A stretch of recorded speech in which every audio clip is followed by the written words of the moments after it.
आज इस कार्यक्रम का आयोजन किया गया है और इस कार्यक्रम में हम लोगों के बीच में उपस्थित है इस मंच पर ठीक है, गुड। हमारे झारखंड प्रदेश के प्रथम मुख्यमंत्री के अनुज छोटे भाई श्रीमान नूनूलाल मारंडी जी, उनका किस्को जी जो जिला परिषद से रिटायर हुए हैं और हमारे बीच में उपस्थित है इस प्रखंड के विश्वत्री के जो वर्तमान अध्यक्ष टाइगर जी और भारतीय जनता पार्टी के अनुसूचित जनजाति के जिला अध्यक्ष हमारे बीच में रंजित मरंडी जी उपस्थित हैं।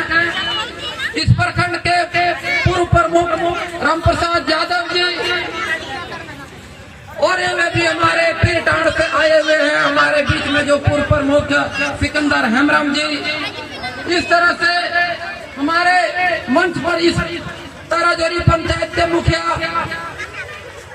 परमेश्वर जी, झलंडिया पंचायत के मुखिया नूनूलाल जी, नूनूलाल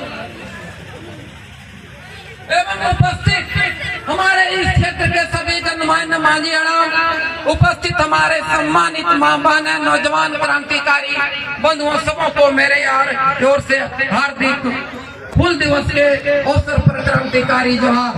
साथियों, यह हूल दिवस क्यों मनाया जाता है?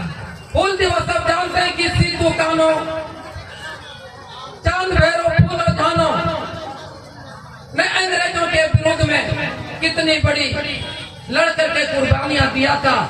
आज उनके इस शौर्य दिवस के अवसर पर हम लोग उनको सबसे पहले सत नमन करते हैं, सदा सुमन अर्पित करते हैं।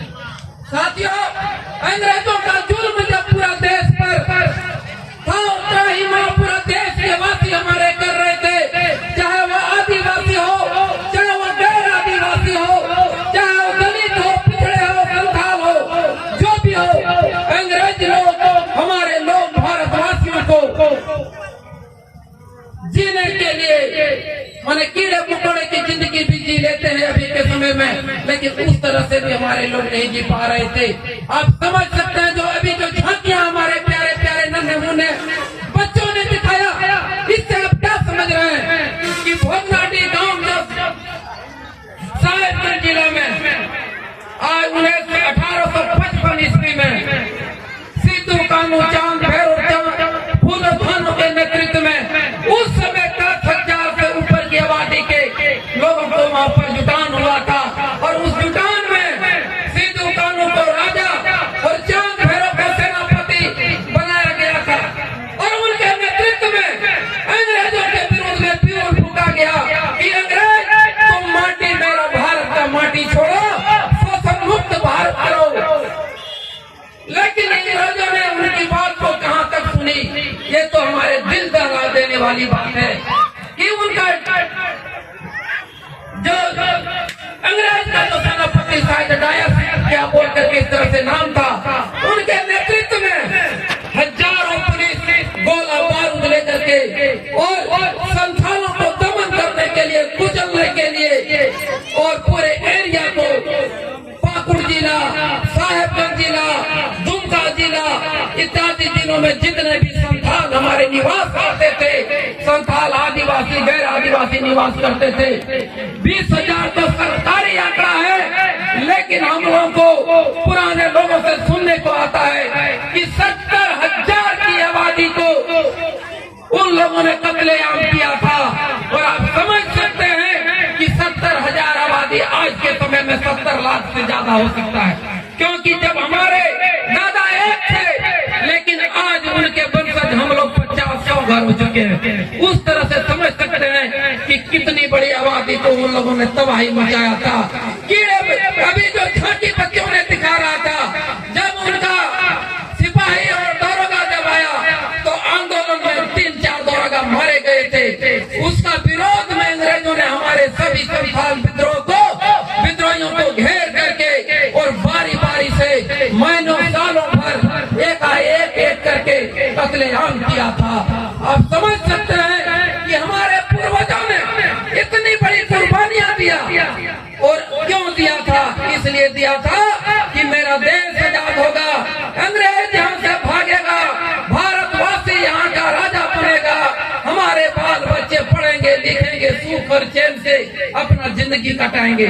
तो मैं कहना चाहता हूँ महान सपूतों का जो सपना था, उस सपना को साकार करने के लिए बातें बहुत लंबी होगी, कथाएं और कहानी और इतिहास बहुत बड़ी है। इतना मैं कहते जाऊंगा तो घंटों बीत जाएगी, इसलिए मैं इसको सारांश करते हुए आपके बीच में दो शब्द रखते हुए मैं अपनी बात को विराम करूंगा। साथियों, जो उनका सपना था, वह सपना तब पूरा होगा जब हम जैसे बाबा भीमराव अम्बेडकर ने आजादी के पहले और बाद भी कहा था कि हमारे लोग शिक्षित बनो, संघर्ष करो और संगठित रहो। तो मैं कहना चाहता हूँ, बिरसा मुंडा ने भी कहा था कि हमारे लोग हड़िया दारू ताड़ी माड़ी छोड़ो और विकास का रास्ता अपनाओ और संगठित होकर के आगे बढ़ो। जो बढ़ेगा वो बढ़ेगा, इसलिए हम संगठित होकर के संघर्ष करेंगे, लेकिन इसके लिए हमें इल्म की जरूरत है या कल की जरूरत है। और हमारा सबसे बड़ा हथियार है, यह हथियार हमारे बीच में है पढ़ाई। और हमारे सभी गांव में, सभी प्रखंडों में, सभी जिलों में एक से स्कूल और कॉलेज खुला है।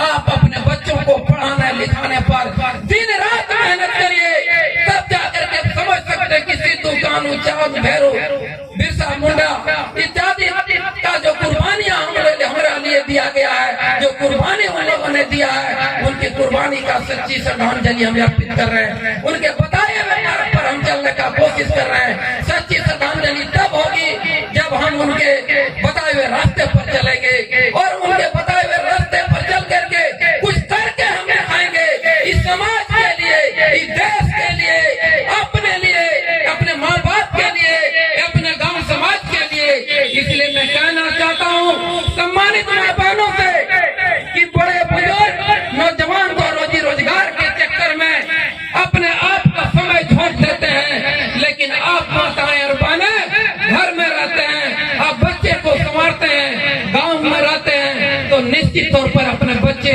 को आगे बढ़ाइए, पढ़ाइए, लिखाइए। ये मेरा प्रार्थना होगा। यदि आप पढ़ा लिखा नहीं सकते हैं तो अपना अधिकार नहीं पा सकेंगे।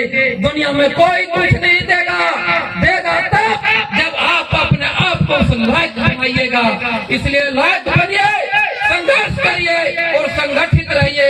इन्हीं शब्दों के साथ मैं तमाम लोगों को कहना चाहता हूँ कि जो भी हमारे पूर्वजों ने हमें बताया है, जैसे हमारे अभी राम प्रसाद जी ने बताया कि उस समय भी शोषण होता था, आज भी शोषण हो रहा है, लेकिन विचार और नीति और लड़ाई का तरीका अलग अलग है। आप समझ सकते हैं, आप समझदार हैं। निश्चित तौर पर हम कहीं न कहीं हर एक जगह पर कहीं न कहीं शोषण का शिकार हो रहे हैं। हम तब नहीं शोषण के शिकार होंगे जब हम संगठित रहेंगे, शिक्षित रहेंगे और एक दूसरे, या जाति का लड़ाई नहीं है, ये व्यक्ति का लड़ाई नहीं है।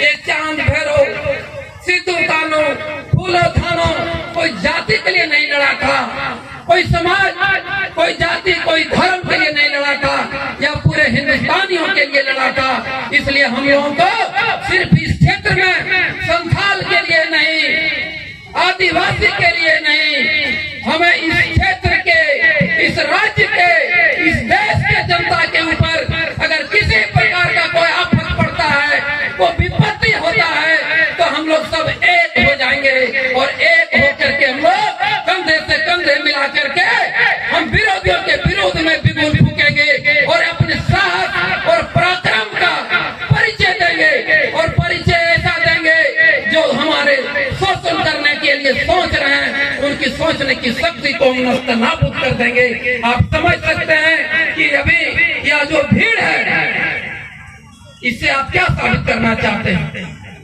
एक मेला लगता है, एक नाच लगता है, एक थिएटर लगता है, तो हजारों हजार की तादाद में लोग पहुंच जाते हैं। हम ये कहना चाहते हैं कि जिस कौम को और जिस समाज को, जिस देश को अपना इतिहास पता नहीं होता है, इसका विकास संभव नहीं है।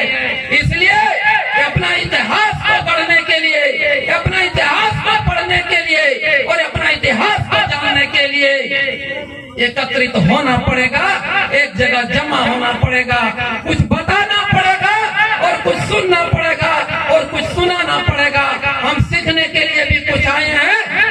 सिखाने के लिए भी आए हैं, कुछ देने के लिए भी आया हूँ और कुछ पाने के लिए भी आया हूँ। इसलिए मैं उम्मीद रखता हूँ कि इसी बातों पर मैं तमाम उपस्थित सभी नौजवान भाई बंधु प्यारे बच्चों सम्मानित मां बहनों की उज्जवल भविष्य की कामना करते हुए मैं अपने बातों को विराम देता हूँ। जय हिंद, जय झारखंड, जय हूल दिवस।